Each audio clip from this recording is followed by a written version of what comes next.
नमस्कार साथियों। हम हमारी आज की डेली करंट अफेयर की क्लास में पढ़ने वाले हैं टॉप 15% जो कि भर्ती प्रतियोगिता परीक्षा के लिए बहुत ही महत्वपूर्ण होने वाले हैं। चलिए साथियों, स्टार्ट करते हैं आज की महत्वपूर्ण क्लास, जिसमें हमारा पहला पर्सन है। हाल ही में संदेश foundation for culture and education Bengaluru द्वारा स्थापित संदेश पुरस्कार 2024 के लिए किसे चुना गया है?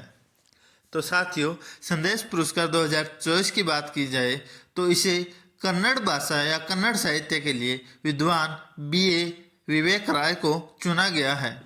साथियों, संदेश पुरस्कार 2024 विभिन्न 7 भाषाओं के लिए चुना गया है, जिसमें अन्य लोग हैं वेलेरियन चौधरी जो कि कोंकणी साहित्य, मुधु मुडुवेले जो कि तुलु साहित्य, अब्दुल सलाम पुतिगे जो कि मीडिया साहित्य, एलविन डी कुन्हा जो कि कोंकणी संगीत, चंद्रनाथ आचार्य कला साहित्य और हचमा शिक्षा के क्षेत्र में चुनी गई है। अगला हमारा क्वेश्चन है, हाल ही में जातीय आधारित जनगणना शुरू करने वाला भारत का दूसरा राज्य कौन बना है?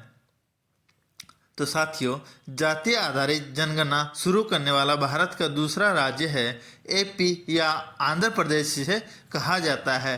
अब बात करते हैं जाति आधारित जनगणना शुरू करने वाले पहले राज्य की, तो वह राज्य बना था बिहार। तो इस प्रश्न का सही उत्तर हो जाएगा आंध्र प्रदेश दूसरा राज्य है जो कि जाति आधारित जनगणना ने स्टार्ट की है। अगला हमारा क्वेश्चन है, हाल ही में T20 अंतर्राष्ट्रीय मैचों में सर्वाधिक शतक लगाने का रिकॉर्ड किस बल्लेबाज ने बनाया है? तो साथियों, T20 अंतर्राष्ट्रीय मैचों की बात की जाए तो रोहित शर्मा ने हाल ही में अपना 5वां शतक लगाकर T20 अंतर्राष्ट्रीय मैचों में सर्वाधिक शतक लगाने का रिकॉर्ड अभी बनाया है। आपके सामने रोहित शर्मा की फोटो है। जब हम बात करें 5वां शतक इन्होंने अफगानिस्तान के खिलाफ बेंगलोर में खेले जा रहे तीसरे T20 में रोहित शर्मा ने मात्र 69 गेंदों में 11 चौके 8 छक्के की मदद से 121 रन की पारी खेली थी और जो T20 अंतर्राष्ट्रीय मैच में 121 रन की सर्वाधिक पारी इनके नाम है।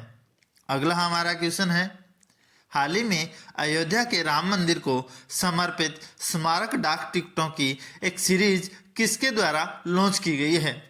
तो साथियों, मैं आपको बता देता हूं, अयोध्या के राम मंदिर जो कि आज 22 जनवरी को इनमें मूर्ति स्थापना की गई है, वहां प्रधानमंत्री नरेंद्र मोदी ने राम मंदिर के नाम कई डाक टिकट जारी किए हैं, जिसमें 6 डाक टिकट, एक राम मंदिर, भगवान गणेश, भगवान हनुमान, जटायु, केवट राज और मां संबरी के नाम से 6 डाक टिकट को लॉन्च किया है। अगला हमारा क्वेश्चन है, हाल ही में किसे पेप्सिको इंडिया का नया मुख्य कार्यपालक अधिकारी या सीईओ किसे नियुक्त किया गया है? तो साथियों, पेप्सिको इंडिया की बात की जाए तो इसका नया सीईओ जाकर्त कोटेचा को चुना गया है, जिनकी फोटो आपके सामने है। पेप्सिको इंडिया के द्वारा विभिन्न प्रोडक्ट जैसे लेज की चिप्स, पेप्सी, कुरकुरे आदि बनाए जाते हैं। अगला हमारा क्वेश्चन है, हाल ही में डॉक्टर BR अम्बेडकर या भीमराव अम्बेडकर की 125 फीट ऊंची कांस्य प्रतिमा का उद्घाटन कहाँ किया गया है? तो साथियों, इस प्रश्न के उत्तर की बात की जाए तो आंध्र प्रदेश के विजयवाड़ा शहर के स्वराज मैदान में डॉक्टर भीमराव अंबेडकर की 125 फीट ऊंची प्रतिमा सीएम या मुख्यमंत्री YS जगन मोहन रेड्डी के द्वारा 19 जनवरी 2024 को की गई थी और इसे सामाजिक न्याय की प्रतिमा का नया नाम दिया गया है।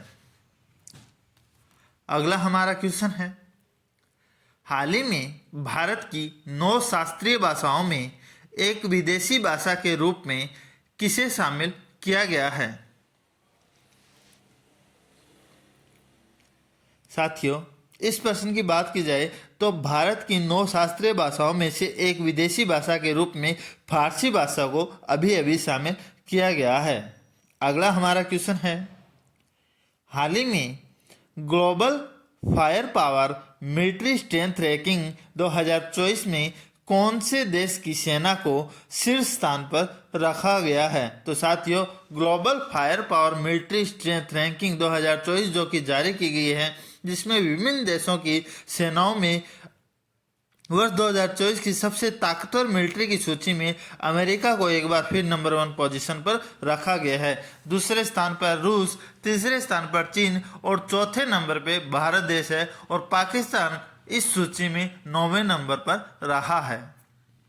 तो यह भी परीक्षा की दृष्टि से महत्वपूर्ण होने वाला क्वेश्चन है। हाल ही में फोर्ब्स की एक रिपोर्ट के अनुसार दुनिया की सबसे मजबूत करेंसी कौन सी मानी गई है? तो साथियों, हाल ही में फोर्ब्स की एक रिपोर्ट के अनुसार दुनिया की सबसे मजबूत करेंसी कुवैत दिनार को माना गया है। अगला हमारा क्वेश्चन है, हाल ही में केंद्र ने 16वें वित्त आयोग के लिए पदों के सृजन की मंजूरी दी है। 16वें वित्त आयोग के अध्यक्ष कौन है? तो साथियों, 16वें वित्त आयोग के अध्यक्ष की बात की जाए तो इसके अध्यक्ष हैं डॉक्टर अरविंद पनगड़िया।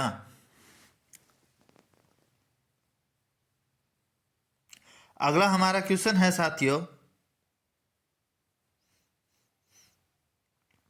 हाल ही में fertilizing the future Bharat march toward fertilizer self sufficiency नामक पुस्तक का विमोचन किसने किया है? तो साथियों, इस पुस्तक का विमोचन जो किया है उसकी हम बात की जाए तो उपराष्ट्रपति जगदीप धनखड़ ने इस पुस्तक का विमोचन किया है। अगला हमारा क्वेश्चन है साथियों, हाल ही में प्रधानमंत्री नरेंद्र मोदी ने 8 अमृत परियोजनाओं की शुरुआत की है, जिसमें महाराष्ट्र के किस शहर में की है? तो साथियों, प्रधानमंत्री नरेंद्र मोदी ने अभी हाल ही में महाराष्ट्र में 8 अमृत परियोजनाओं की शुरुआत महाराष्ट्र राज्य के सोलापुर शहर में की है। अगला हमारा क्वेश्चन है, हाल ही में चंद्रमा पर अंतरिक्ष यान भेजने वाला और सफलतापूर्वक लैंड करने वाला दुनिया का 5वां देश कौन बना है? तो साथियों, मैं आपको बता देता हूं, हाल ही में चंद्रमा पर अंतरिक्ष यान भेजने वाला और सफलतापूर्वक लैंड करने वाला दुनिया का 5वां देश जापान बना है, जिन्होंने हाल ही में चंद्रमा पर सफलतापूर्वक लैंड कर लिया है। अगला हमारा क्वेश्चन है, हाल ही में देश की पहली सौर ऊर्जा संचालित नाव कहां और किस नदी में चलाई जाएगी? तो साथियों, मैं आपको बता दूं, अयोध्या में राम मंदिर की अभी हाल ही में चर्चा चली है। तो अयोध्या में जो सरयू नदी है, सरयू नदी में देश की पहली सौर ऊर्जा के द्वारा संचालित नाव अभी चलने वाली है। आज की सीरीज का अंतिम प्रश्न है, हाल ही में किस ऐतिहासिक विशिष्ट तिथि को त्रिपुरा, मणिपुर और मेघालय ने उत्तर पूर्वी क्षेत्र अधिनियम 1971 के तहत आधिकारिक तौर पर राज्य का दर्जा प्राप्त किया? तो साथियों, मैं आपको बता देता हूं, यहाँ पे तारीख पूछी है तो 21 जनवरी 1972 को त्रिपुरा, मणिपुर और मेघालय ये 3 उत्तर पूर्वी राज्य ने या अपना 52वां राज्य दिवस बनाया है। तो यह भी प्रश्न परीक्षा की दृष्टि से पूछा जा सकता है, इन राज्य की स्थापना तिथि के बारे में पूछा जा सकता है। तो आज की क्लास हमारी यहीं समाप्त होती है। अगर मेरी यह वीडियो आपको पसंद आए तो मेरी वीडियो को लाइक और शेयर जरूर करें। आज के लिए इतना ही साथियों, धन्यवाद।